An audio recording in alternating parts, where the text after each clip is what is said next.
Hi everyone, this is Charles and Silver with Striking Conversations, and I love their devotional, Day 6. And Day 6 says, love is not irritable. Our verse is Proverbs 16 and 32. He who is slow to anger is better than the mighty, and he who rules his spirit than he who captures a city. And you have to really look at this as a city of the heart. And you know, when people start talking about the heart, you really need to know what that is. Your heart ain't that thing that's right there. It ain't the pumper. Your heart is really your emotions, your attitude, your perceived desires, your perceived needs. Those are the things that are really your heart. Right. And it says here that love is hard to offend and quick to forgive. But that don't mean I won't get mad. That's right. A little perturbed. Just a tad. A little bit. Because one thing's for sure, Mama here knows all my buttons. And I've been known to press a few of hers too. You know what I mean? Here he also says, some people have the motto, never pass up an opportunity to get upset with your spouse. When something goes wrong, they will quickly take full advantage of it by expressing how hurt or frustrated they are. But this is the opposite reaction of love. And here's the funny thing about being mad. You know, I don't care who you are, and I'm telling you this. Do you see me looking at you?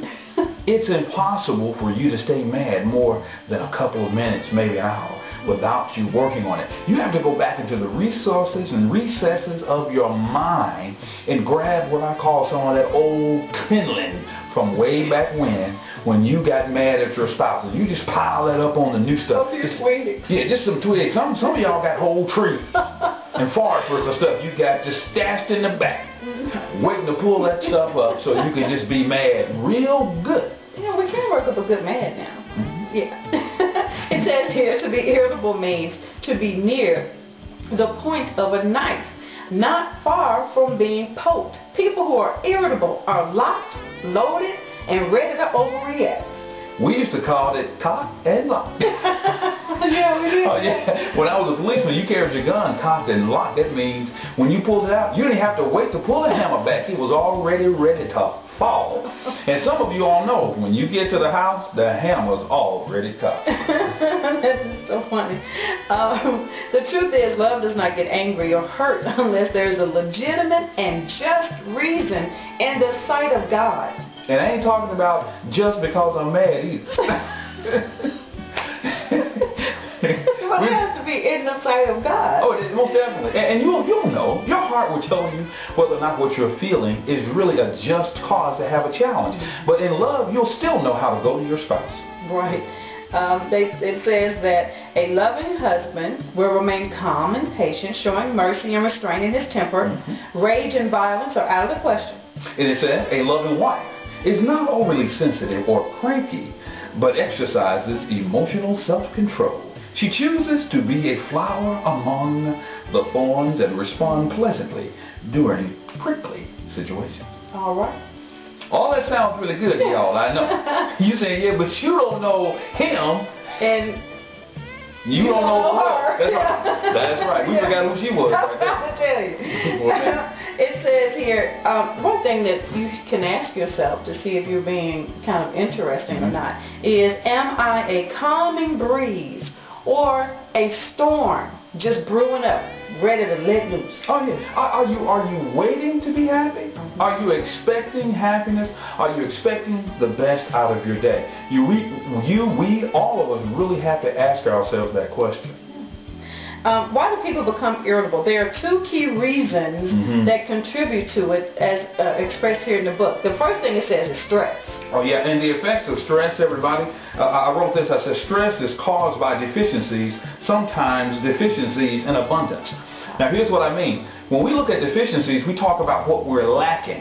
I'm lacking in love, I'm lacking in time, I'm lacking in this. But if you have an overabundance of work, that's a deficiency in abundance, you know. If you have an overabundance of lustful attitudes, because it talks about a lustful attitude, to me that's a deficiency in abundance. So we can have deficiencies, I can say that, in lack and deficiencies in abundance.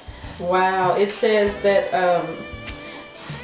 it can be brought on by, and we're talking about stress, it can be brought on by relational causes. Like if you argue a lot, division, bitterness, and like Charles just said, overworking, overplaying, overspending, and deficiencies, not getting enough rest, nutrition, or exercise.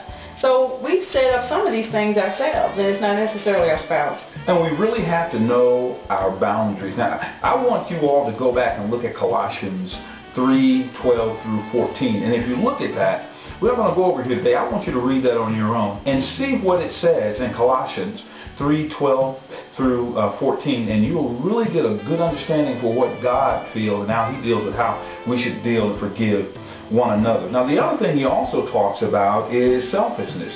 When you're irritable, the heart of a problem is primarily a problem of the heart.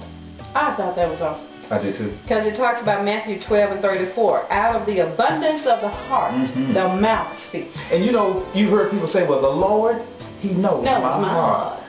Well, it must be tragic because that's just what came out your mouth. He does know your heart. Lord, know you got a trashy heart, huh? That too. Being easily angered is an indicator that a hidden area of selfishness or insecurity is present where love is supposed to rule.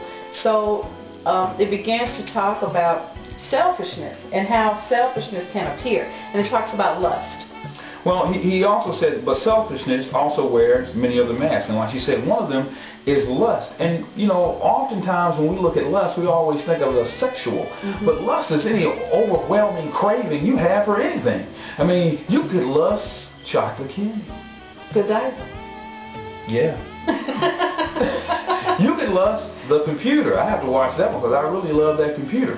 But any overindulgence can cause you a challenge. And like we said earlier, a lot of times, especially in a relationship, if we're not careful, you can go from lust to disgust in anything. But here's what happens. Sometimes your lust will put your partner in disgust. Wow. Then it talks about bitterness. Bitterness takes roots when you respond in a judgmental way and refuse to work through your anger. Sometimes you don't want to work through your anger. I just want to be mad. Yeah, it gives you great leverage in the relationship. Yeah. I tell one of the great men tricks is if you've been out doing something you ain't got no business, just come in the house mad first. Oh no. Greed is another one. Greed for money and possessions will frustrate you with unfulfilled desires. You got to watch it because hogs get fat. Pigs get slaughtered. See? Don't be a pig, huh? Or pigs get fat, hogs get slaughtered. One of them. One of them. Just don't be the slaughter. Pride leads you to act harshly in order to protect your ego and reputation. And that can really be a man's downfall because let me tell you, that pride that we have is mighty, mighty tender. And if we're not careful, we'll let that pride get in the way of us even being able to apologize to our wife. Telling them, hey baby, I love you and I apologize. I'm even sorry for what I have done to you. So if you would please forgive me.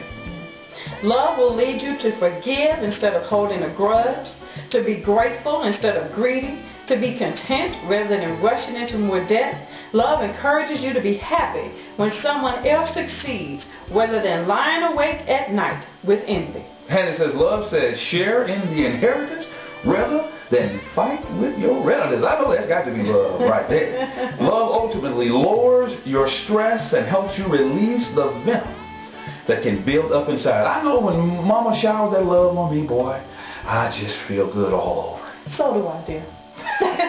So, hey, that is day 6.